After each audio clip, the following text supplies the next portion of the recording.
Welcome to AstroTwins Radio, your cosmic GPS for life, love, and everything written in the stars. We're Tali and Ophira Edut, the AstroTwins, here to decode the astrology of the moment and help you navigate your destiny like a pro. It is the week of March 17th to 23rd. What's up, everyone? Ophi here in New York. And Tali in Seattle. As we round out the end of Pisces season and move into Aries season this week. So in the midst of Venus retrograde, Mercury retrograde, 2 eclipses. We're in that eclipse corridor, as the fancy astrology people like to call it. But this week, we have 3 things that we're going to focus on. Wednesday, the Sun and Neptune are meeting for the very last time in our lifetimes in Pisces. This has been happening once a year since 2012. And it is our final time of these 2 meeting. Then Thursday, Spring Equinox. Please bring us some balance. We need it bad. Yeah, it's Aries season beginning. And then Saturday, Venus cazimi. I love saying cazimi. It's gotten popular these days. It's like cazimi. Neptune cazimi too. I mean, a cazimi is another way of saying a conjunction with the sun. When the sun and any other planet are within 3 degrees of each other in the zodiac, it's almost like the sun swallows up the planet and basks it in its rays. So we'll get into that one by one as we talk about Neptune and Venus. Yeah, Neptune and Venus are similar in that they're both very enchanting and spiritual romantic and creative and just a softer energy that Lord knows we need more of, because compassion does seem to have gone missing yet again. So I'm hoping that these cazimis, it's just never a word, by the way, that I use. I'm saying it a little bit playfully because it's become super popular in this age Makes of me social think of media astrology. Alakazemi, Abracadabra, yeah. Cazimi, yeah. But you will be hearing it. It's a cute word. You will be hearing it a lot on your social media feeds. So we wanted to, incorporate it into the recipe. So, all right, cazimi, kazami, potato. On to the week. Let's talk about the Sun and Neptune, cazimi. So this Wednesday, the Sun, I think of the Sun as, the outward self that you project. The Sun is your ego sometimes, or just that public persona that people see. It's visibility, it's how you shine in the world. And then Neptune is esoteric. It's more of the depths, it's the illusions, it's dreamy and filmy and hazy. So the sun shining its spotlight on Neptune in Pisces, which is the zodiac sign that Neptune rules, is going to, and it's so interesting because here we're moving into Aries season, which is very hot and fiery, but Neptune is very watery. So this final meetup of the 2 is like, who are you on the inside? Who have you become since 2012? 13 years ago. How have you evolved? It's almost like a little checkpoint, I think. And figure it out fast, because we're all about to have an identity crisis at the end of next week when Neptune actually starts its journey through a new sign. It's moving into Aries on March 30th for the first time in over 160 years. Last time it was in Aries was from 1862 to 1875, just, Civil War, realism movement, lots of industrial. Abolitionism. I mean, there were some major movements at that time, and well yes. timed. Well, but I'm thinking, all in all, like the last month, like March and into April, there's this real interplay between Piscean energy, Neptune energy, and Aries energy. So, we have Venus retrograde in Aries from March 1st to 27th, and it backs into Pisces next week. Mercury just turned retrograde on last Saturday, March 15th in Aries. And then on the 29th, it goes into Pisces.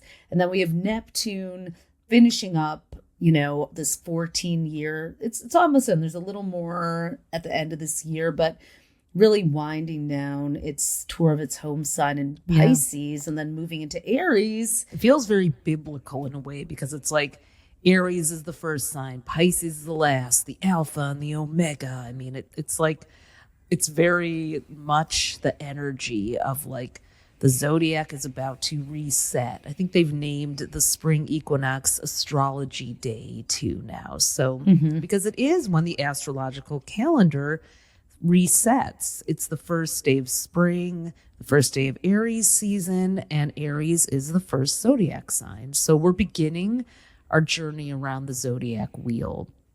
January 1st, no, not astrological new year. March 20th or 21st, yes. So, when the sun and Neptune come together, it is sort of like a spiritual report card or a consciousness report card, a compassion report card. We will see who has been working on their inner selves, which is Neptune, and who has maybe focused more on the optics, which is the sun, and how we can bring the two together. If you've been hiding your inner light, it's a great day to bring it out. And if you have not been doing the inner work, well, the sun is going to point out exactly where maybe there's an opportunity to do that. That's my take on it. Definitely agree with you on that. And I also like to think sometimes of the Sun-Neptune conjunction as shining headlights driving through fog. Neptune can make things very hazy. It's the planet that rules illusions in Pisces, the most esoteric sign. So in order to see what's real, what isn't, you may only be able to look 5 feet in front of you and just go really slowly. So you may need to just drive very carefully. A perfect metaphor for Mercury retrograde too. We're all driving carefully this week. It's the first full week of Mercury retrograde, and we want to be mindful and about where we're heading, the direction we're going in, what we're getting swept into. So you also have to look out for, situations, and your own sense of denial could crop up. Neptune is the master of denial as well. And Pisces also likes to see things through, a hazy rose-colored lens. And we may fall prey to even deluding ourselves in some ways. Sun can bring in like a kind of an egomaniacal character or somebody who's very charismatic and blinds us to who they really are. So it's definitely a week, given Venus and Mercury being retrograde too, to just let people show who they are and don't jump to conclusions, good or bad, right away. Or situations or that kind of thing. And let's also not forget we're in the middle of eclipse season. Someone asked us offline, what is eclipse season? Well, it is the 2 weeks between the eclipses. So eclipse season basically is a 2-week period between the first and the second eclipse, because they always arrive in pairs. They either start with a full moon lunar eclipse and end with a new moon solar eclipse, or the opposite. They begin with a new moon, which is always a solar eclipse, and end with a full moon, which will always be a lunar eclipse. But it's funny. People really like to call things seasons too. Yeah. I feel like we're ready to have a 21st century astrology dictionary of terms. cazimi, season, True. There's and that season is this 2-week corridor where you're in the impact of the two eclipses. It sort of opens up this portal, this kind of Black Mirror, Twilight Zone-y portal, because eclipses are these rare events. If you saw the moon turn blood red, as many people on the West Coast did, we stayed up till midnight to see it. It's eerie. It's a phenomenon. It's amazing. It doesn't happen with every full moon. So it life takes on that otherworldly quality, and that lingers for 2 weeks until the final closing eclipse will, I think, kind of tie a bow on it and be like, boom, here's what you were supposed to learn inside this crucible that you were in for 2 weeks. And so we're smack in the middle of that. A little, a little nice of a way of putting it, because eclipses are not gentle. Usually they're not. That's not what they're here for. Their job is to kind of wake us up. So even if it feels abrupt, they mean no harm. They're here for our own good. But human beings, we procrastinate. We put off making decisions, and an eclipse will push us off the fence and say, hey, like, are you in or are you out? Are you doing this or aren't you? So between now and March 29th, there's a lot that will come up. I mean, here in the U.S., we had a whole government shutdown that almost happened. And then, people seeming to switch alliances or just do things unpredictably. Governor Gavin Newsom had Steve Bannon on his podcast. That's so par for eclipse season, as well as Venus retrograde, which is the ruler of Gavin Newsom's sign, Libra. But, all that aside, it's just a time when things are very unexpected. Expect the unexpected this week and into next. Right now, we're about to go into the equinox. We're starting over the zodiac wheel with Aries on Thursday, March 20th.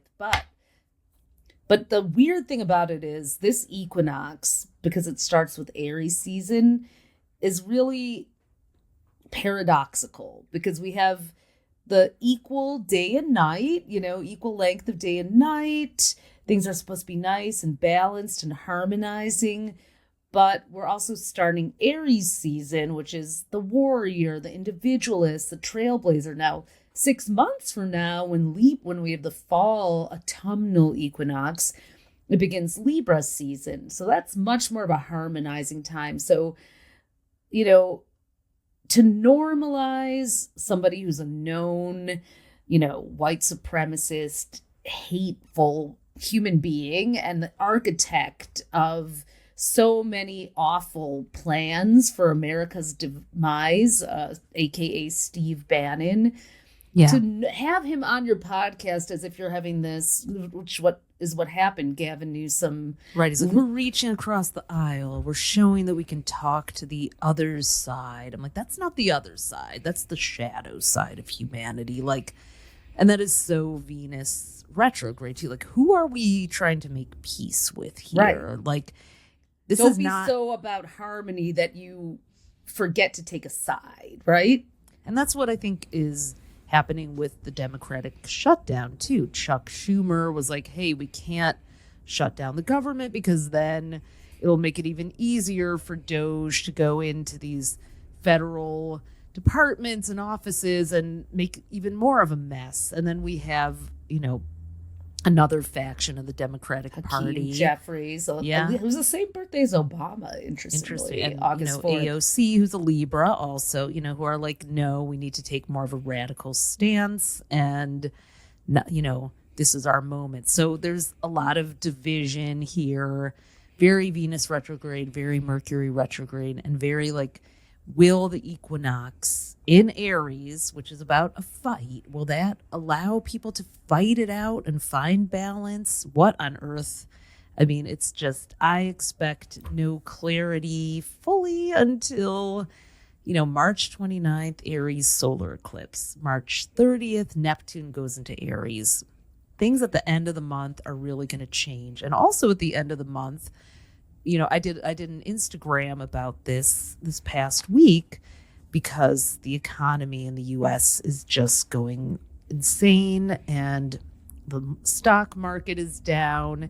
And I was looking at the stock market crash of 1929 when and where Jupiter was. Jupiter was in Gemini during the Wall Street crash at the same degree it's going to be at the end of this month. That does not mean the stock market's going to crash, but the panic sell-off that started it, there's already been panic selling in the market happening. So history and astrology do have a way of repeating themselves, but they don't have to if we learn the lessons. So it's really going to be important this week with the Sun and Neptune, because Neptune can be very reactive and victim-y and fear-based. And, with the equinox and all the retrogrades, people could be tempted to make knee-jerk reactions and just like, oh my God, I'm freaking out. I'm selling everything. I'm moving to Portugal. I'm doing all these things, like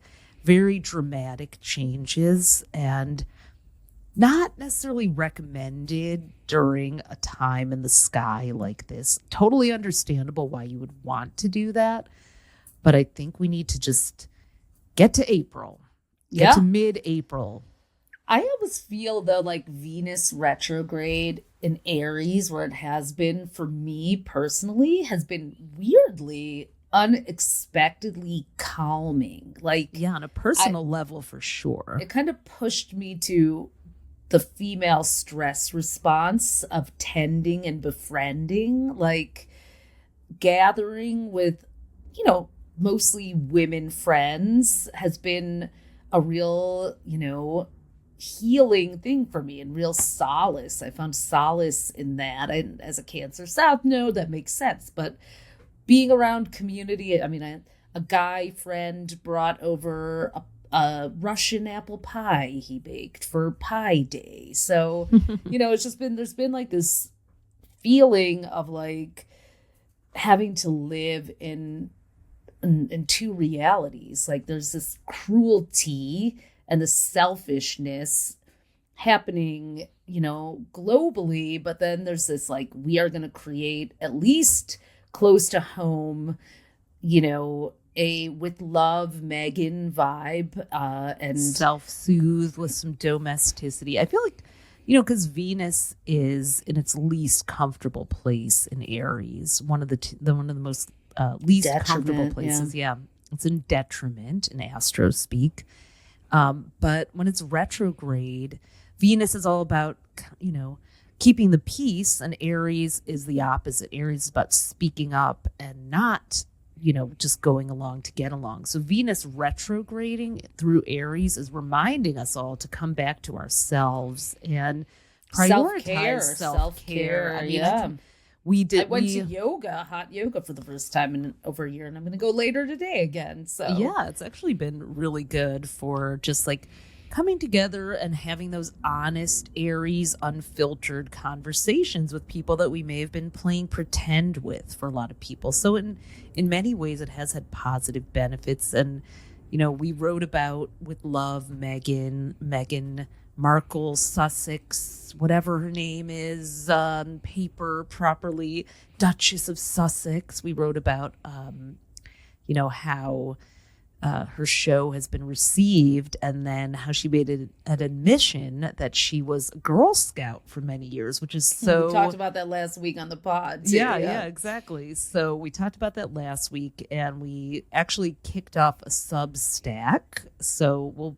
we'll drop the link for that, where we can riff and write about more of the topics that we talk about on the podcast, too, that are kind of pop culture-y and different from your daily, weekly, monthly horoscope that you'll find on astrostyle.com.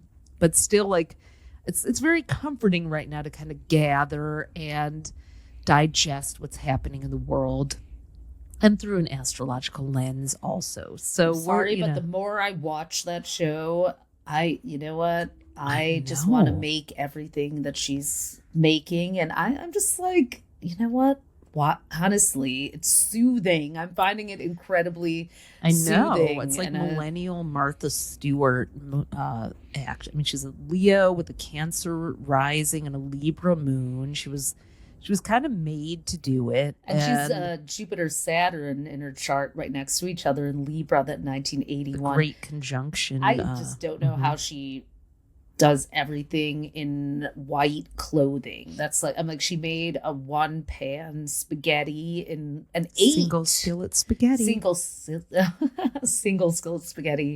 in like an all white outfit. And oh my God, I wouldn't even be near that without, my I mean, sad I want, self. I was looking at it through like, okay, is this something that only privilege can afford? And like, whether it is or isn't, like, yeah, I may be on the other side of the country from a Montecito farmer's market, but I was like, I can like put salt all over a fish and bake it. I can make the salad. It's like, it's very attainable in terms of like the steps that one needs to take. And like, oh, you just sprinkle a few flower petals on it and suddenly Attainable it's elevated. luxury is the new luxury. Yeah. I have been cooking a lot more, I have to say, during Venus retrograde and this apocalyptic year as a self-soothing. I'm like finding it very meditative to chop and put things together. I think it's a Pisces North node. So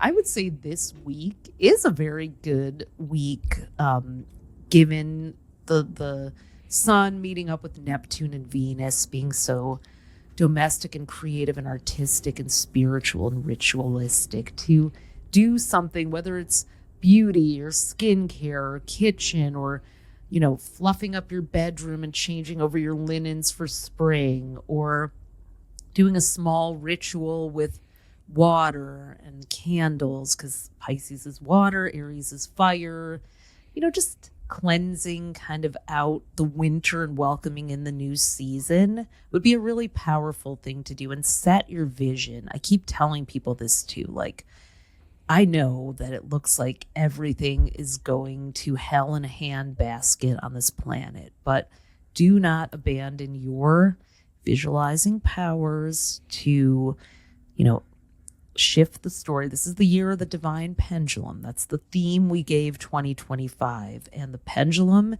may be swinging wildly and doing all of its circles, but it will land on the highest truth. So, while it's swinging, just try to keep your own equilibrium. Yeah, stabilize yourself. Find your center. That's what we said with the divine. Like, the things may be swinging wildly around you, but you like after a while, you're like, oh my God, I have to center myself. And the decisions that we make from a centered place are a lot wiser. It's really, we know that, but it's like, this is crazy. And I can't just keep destroying my nervous system, because that's how we're getting spun up. And, wealthy people know how to crash a market, create trade wars, because it benefits them and it hurts so many other people. But, that now it allows them to buy low and to, yeah.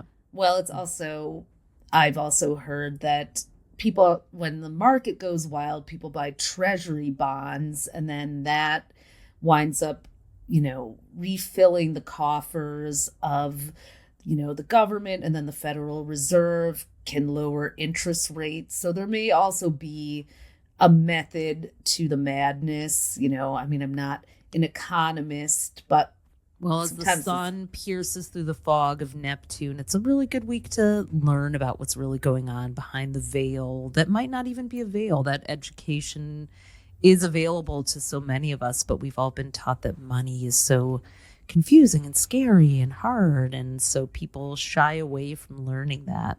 But and wars on your own country with, Mars and Cancer, turning against yourself. It is an internal civil war. We said that last week. The civil war is happening against the people of the country by corporations and government and organizations that are turning on the very people that are here. The United States is a Cancer. Mars is in Cancer. It's interesting because the president of Mexico, Claudia Sheinbaum, she's a Cancer and has one of the highest approval ratings of any leader. I think it was like 80% approval.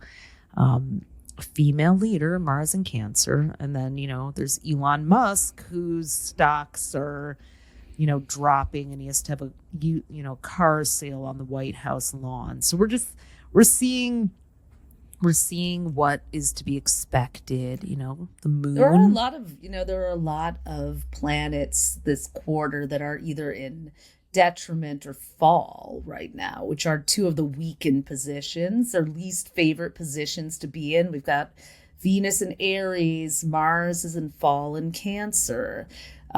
Jupiter is detriment in Gemini. So there's just Uranus is in fall right now in Taurus, and Saturn's about to go into Aries at the end of May.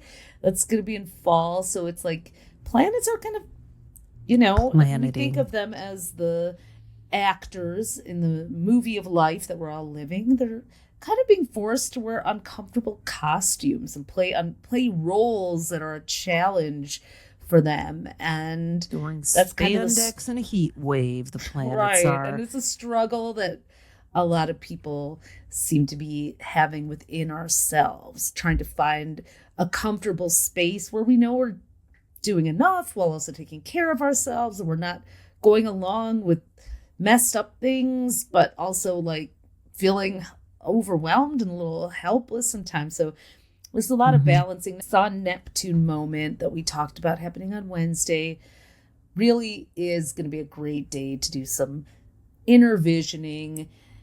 That's not the only day though. Let's talk about Saturday. Saturday is a huge day in the Venus retrograde cycle. I want to break down how that works. So when Venus turns retrograde, it actually moves through 3 stages. It turns from being an evening star, visible at dusk, to going invisible for 5 to 8 days, to becoming a morning star, meaning you see it right before dawn. Now, on March 22nd, Saturday, we have the Venus cazimi, or the inferior conjunction to the sun. And that's when Venus goes invisible. It actually disappears from the sky because it's so close to the sun that the sun's light basically blasts it out and we can't even see it in the sky. So it is going to go invisible from March 22nd to, I think it comes up again on the 27th, the day it actually moves into Pisces as well. From Aries to Pisces. Now, Venus loves being in Pisces. That's its exalted position. So it's going from a uncomfortable role in Aries to like free-flowing, high romance, high romanticizing. It's the opposite kind of for Mercury. I mean, Mercury's okay in Aries, no issues, but it does not like to be in Pisces when it goes back. So, the first quarter, so much confusion. I feel like 2025 just front loaded itself with all of this, all the hardship kind of stuff with the planets. It seems to be, we get all this new stuff in the summertime, but I have not experienced such a densely packed agenda from January to mid-April of, planetary shenanigans. I know. And so this invisible Venus moment is one where we really kind of get a clean slate, though, in some ways. So since March 1st, we've really been having an opportunity to put old stories about love, including self-love and all sorts of love, our value, our worth, what we consider valuable, because Venus isn't just love. It's also what we value, what we spend money on, what we don't love, what we don't find valuable. So it's peace, it's justice also. That's true. So yeah, so it's been a real month to assess. And I think a lot of people are having insights about that.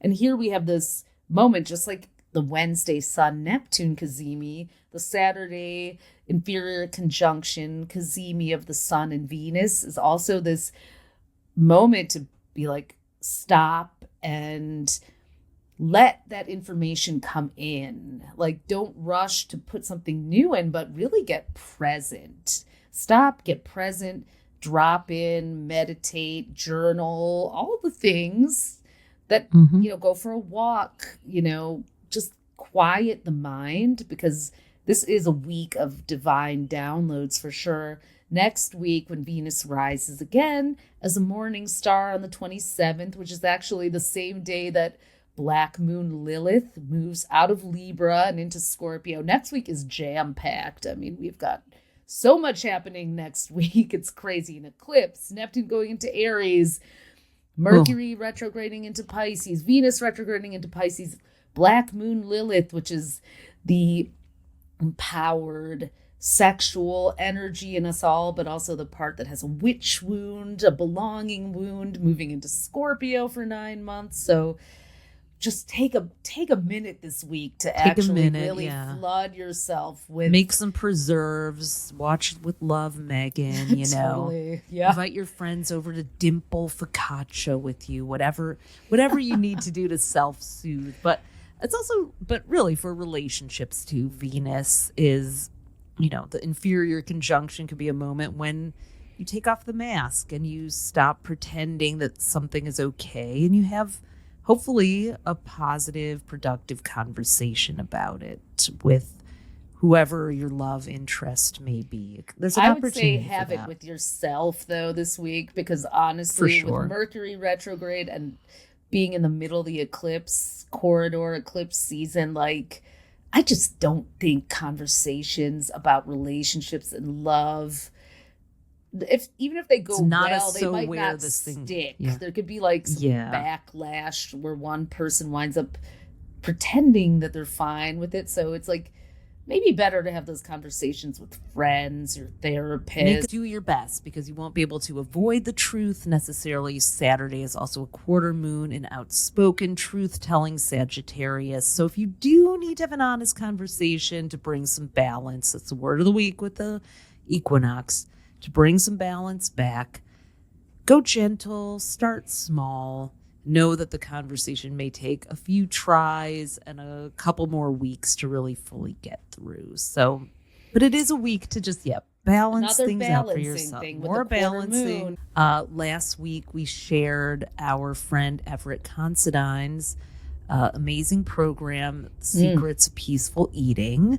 And it's a 3-part masterclass that has happened already, but is available for the rest of the week for you to watch. So we'll put the link in the show notes. If you have found yourself struggling to have a peaceful and connected relationship with food, eating, and your body, you know, during Venus retrograde in Aries, a sign of self, if you are at war with yourself, instead of enjoying food and nourishing yourself, Everett is an internal family systems practitioner, IFS, which is also known as parts work. A lot of our people follow that. Astrology is kind of like its own version of that. It really is. And this program is phenomenal. There are 2 videos, and then there's a live class. It was pre-recorded.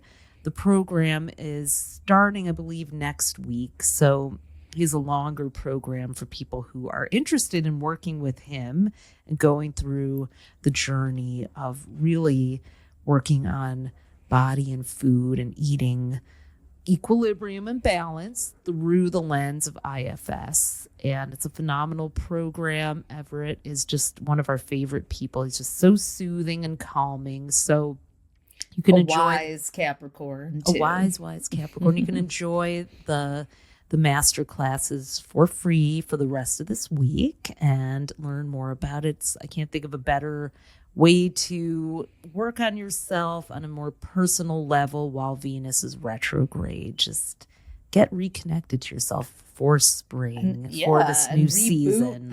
Reboot your relationship with food to be a peaceful, enjoyable one. Because food, as Cancer South nodes, is one of our favorite outlets for joy. And we're coming out of winter, when there's a lot of, if anyone hasn't been stress eating their way through the first quarter of the year, then I don't know. But, we're about to have the spring bounty of some really great things to eat, too. And you want to enjoy them. You want to be out there meeting your friends for dinner or brunch or whatever, and not feeling conflicted about it. But also not stuffing down feelings or avoiding them and using food in that way. That's something that I know breaks my peace with food, and my peace with myself, that fraught relationship with my emotions and the parts of myself that I'll exile and push away will sometimes become, loud and throw tantrums through my eating choices, which is what, working with all those parts, making friends with them, getting to know them, naming them, loving them. Everett actually has a whole list of names for our parts to, that we have inside, and it's like getting to know yourself through one of the most fundamental daily habits in this powerful new way. So yeah, check it out. We'll drop the link in the show notes, and wishing everybody a peaceful week as much as you can. You deserve peace. You deserve to feel peace even when the world is at war, and even if you have to find it in your own quiet way, you don't have to justify it to anyone. We can have peace while still respecting and loving everyone else's sovereignty and without compromising what we know is right. So with that, we will sign off and be back next week for more. Thanks for joining us today. Bye. Thanks for tuning in to AstroTwins Radio. If today's episode gave you an aha moment, we'd be over the moon if you left us a 5-star review. It helps fellow astrology lovers find us. And make sure to hit subscribe and follow us on iTunes and Spotify so you never miss an episode. Want the full visual experience? You can also watch the video version on our YouTube at AstroTwins-TV. Be sure to follow us on Instagram at AstroTwins and head over to astrostyle.com to read your free daily, weekly, and monthly horoscope that we write for you with love. Until next time, move with intention and let the universe meet you there.